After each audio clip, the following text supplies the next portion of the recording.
Sports বলছে এইবার world cup জিতবে স্পেন। স্পেন কিভাবে জিতবে?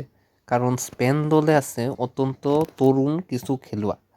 আর স্পেন দলের যে বার্ষিক কি বলে প্রবৃদ্ধি বা ইনকাম আছে বা দলটার যে মূল্য আছে, এই মূল্যটা হচ্ছে প্রায় $1.5 বিলিয়ন।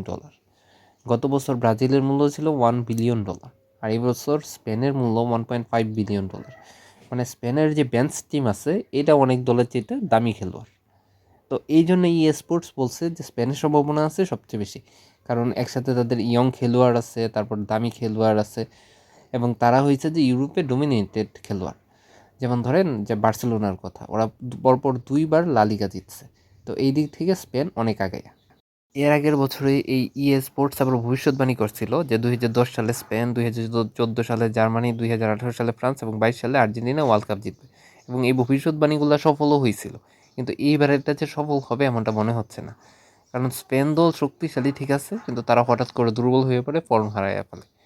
এই জন্য স্পেনের সম্ভাবনা আছে, তবে এটা খুব বেশি আমার কাছে মনে হয় না। কিন্তু স্পেন জিততে পারে আবার নাও পারে, দেখা যাক কি হয়।